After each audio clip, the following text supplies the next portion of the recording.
se nos dice, 10 y 11 de Josué 5. Y los hijos de Israel acamparon en Gilgal y celebraron la Pascua a los 14 días del mes por la tarde en los llanos de Jericó. Al otro día de la Pascua comieron del fruto de la tierra, los panes sin levadura, y en el mismo día espigas nuevas tostadas. Como iban en el desierto, hermanos, mucho tiempo ha pasado que no celebraban la Pascua, por el contexto en el que estaban. Y aquí lo celebran en los versículos 5 y 6 de Josué capítulo 5. Ahora, hermanos, el contexto mediato, es decir, distinto a Éxodo 12, distinto a su estancia en Egipto, lo hemos dicho. Veamos algunos datos ahora de lo que llamaríamos el contexto histórico inmediato. Y el contexto histórico inmediato, hermanos, de Éxodo capítulo 12, que es nuestro texto base, hemos de decir, hermanos, que son los 11 capítulos previos. Y en los 11 capítulos previos al capítulo 12 de Éxodo, hermanos, tenemos mucho que decir, pero para el propósito del tema señalaremos nada más que Éxodo capítulo 12 señala la plaga número 10, la muerte de los primogénitos. En ese contexto se da la Pascua, y lo previo al texto, que es el capítulo 12, entonces en los capítulos anteriores están las plagas que señalan las Escrituras. Por ejemplo, la de sangre, que todo el río Nilo, y no solamente el río Nilo, sino donde tuvieran agua, se convirtió en sangre. Fue la primera plaga.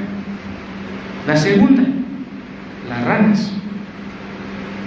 En todas las casas de los egipcios, donde quiera que perteneciera a lo que indicara propiedad del pueblo judío, invadido de ranas. La tercera plaga fue los piojos. Ustedes saben que en el año pasado particularmente, en las escuelas del DF, los niños se plagaron de piojos. Y no sé si nosotros como familia, en nuestra historia familiar, en algún momento nuestra casa se plagó de piojos. Pero si algo parecido sucedió, tendremos ejemplos fehacientes de qué es vivir invadidos por piojos. Las moscas, hermanos, fue la cuarta plaga, las moscas. La muerte del ganado, todo ganado egipcio murió. La 6 fue las úlceras. ¿Cuántos hemos tenido úlceras, hermano? Tanto en animales como en gentes, llenos de úlceras. Yo creo que a veces cuando a alguna persona por enfermedad, puede ser en los ojos, en la cara, en alguna otra parte del cuerpo humano, hay granos, por ejemplo, y por no atender a tiempo, como que los granos se revientan, algo viene en nuestra mente para entender que son las úlceras. El granizo. ¿Cuántos en nuestro país, hablando del campo, hermanos, los que se dedican al campo, han perdido cosechas por causa del granizo? Que en el contexto del capítulo 12 de Éxodo fue la plaga 7, las langostas. ¿Cuántos hemos visto plagas de langostas? Incidentalmente o providencialmente, más bien, hermanos, viajando un servidor, estamos aquí hablando del 82 por el estado de Tabasco, cerca de Palenque. En aquellos tiempos había plaga de langostas. Miles de chapulines o langostas, hermanos, se levantaban al pasar de los autobuses, de todo tipo de medios de transportes, y el espacio se llenaba de estos insectos, las langostas. Las tinieblas, número 9. Y hemos tenido, hermanos, ejemplo de vivir en las tinieblas. Y por último, hermanos, la muerte de los primogénitos, que ya aparece en el capítulo 12. Este es el contexto, hermanos.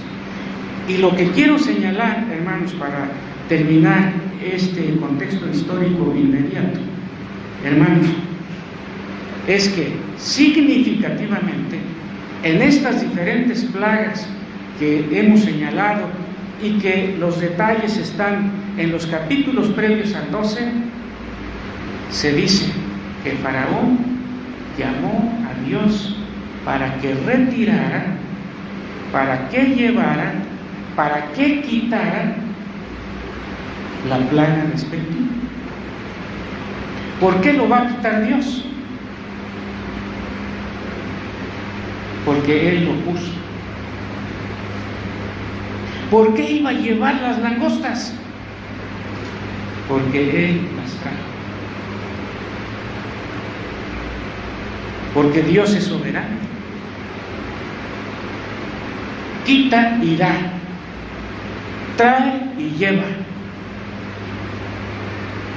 Por lo tanto, hermanos, para nosotros como pueblo de Dios actual, debemos entender que no hay acontecimiento que ocurra y que esté al azar. Uno de mis maestros decía cuando nos daba la clase que impartía,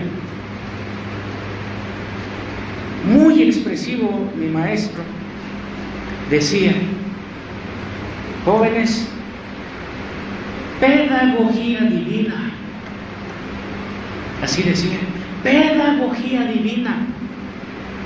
En términos más entendibles, lo que él nos estaba diciendo, enseñanza divina. Enseñanza divina. Que quite, que lleve, que retire. ¿Por qué? Porque el faraón, aunque no era creyente, se estaba dando cuenta que la experiencia por el que estaban viviendo era fruto de la presencia de Dios. La Pascua en sí, por ejemplo, en el versículo 11, hermanos, y comeréis así ceñido vuestros lomos, vuestro calzado en vuestros pies y vuestro bordón en vuestra mano, y lo comeréis apresuradamente, es la Pascua de Jehová. Versículo 21, Moisés convocó a todos los ancianos de Israel y les dijo: sacad y tomaos corderos por vuestras familias y sacrificad la Pascua. 43. Y Jehová dijo a Moisés y a Aarón: esta es la ordenanza de la Pascua. Ningún extraño comerá de ella. Esta es la ordenanza de la Pascua. Y en el 48, mas si algún extranjero morare contigo y quisiere celebrar la Pascua para Jehová, séale circuncidado todo varón, y entonces celebrará y será como uno de vuestra nación. Aquí están los principios, hermanos, en que, aunque no estamos hablando de ese tema, ¿por qué en las iglesias cristianas, y concretamente hablar de las iglesias presbiterianas, participan de la Santa Cena los que son miembros de la comunión?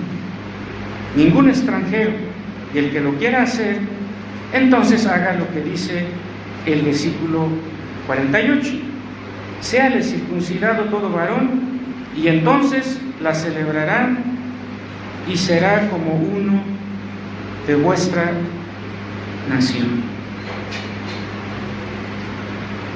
3 aspectos importantes de la Pascua judía. De manera muy compendiada, hermanos, hemos visto el aspecto histórico. Señalemos ahora y digamos respecto al el aspecto ceremonial litúrgico. El aspecto ceremonial litúrgico. Todos debemos de saber, hermanos, y los términos no deben alterar nuestro entendimiento, sino fijarlo. Litúrgico, ¿qué es eso? Es decir, ¿qué indica Dios respecto a la ceremonia? ¿Cómo llevarlo a cabo? Leitos público, ergo obra. Literalmente, liturgia es obra pública. En el caso concreto de una celebración de culto, ¿cómo se lleva a cabo? Eso es liturgia. Y estamos señalando entonces lo que Éxodo capítulo 12 señala del aspecto ceremonial litúrgico. Uno de estos, hermanos, un cordero por familia. Específicamente, un cordero por familia. Si la familia fuere pequeña y se da cuenta que no consumirá el cordero, entonces júntense 2 familias. Y dice concretamente, según el comer de los varones, para que coman el cordero, porque no deben dejar nada para el otro día. Y si dejan para el otro día, no lo coman en el día siguiente, sino que debe ser consumido en el fuego. Un cordero por familia. Ese es parte de la ceremonia. 2. El animal macho y de 1 año. No más. Macho de 1 año. Es parte del ceremonial que está indicando Dios. Animal macho de 1 año. Lo van a apartar, dice la indicación precisa de Éxodo 12, en el día 10 de ese mes, que para los judíos, a partir de esos acontecimientos de Éxodo 12, será su primer mes del año. Lo van a apartar, dice claramente las Escrituras, en el día 10, para llevar la ceremonia de la muerte del animalito en el día 14. En el día 14 es cuando lo inmolará la congregación. Después, en ese momento, por familia, porque el contexto histórico lo indicaba así. Posteriormente ya sería la congregación plena del pueblo de Israel. Por eso, en el contexto de la muerte de Jesús en la cruz, estaba Jerusalén repleto de judíos de la misma ciudad y de aquellos que venían de otras ciudades del interior del pueblo israelita, porque la prescripción era: lo inmolará la congregación. De la sangre derramada del animalito ponían toda la sangre, era la indicación de la ceremonia, en un lebrillo. ¿Para qué? Para pintar los 2 postes, así dice la palabra. ¿Qué más? Los dinteles de la puerta. ¿Por qué, hermanos? Porque iba a pasar el destructor. Iba a pasar, así lo indicaba claramente, y eso era parte de la plaga 10.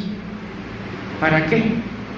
Para matar al hijo mayor de cada familia, el primogénito, en palabras del lenguaje de Éxodo 12. Por eso, el pueblo israelita recibió la indicación concreta los dos postes los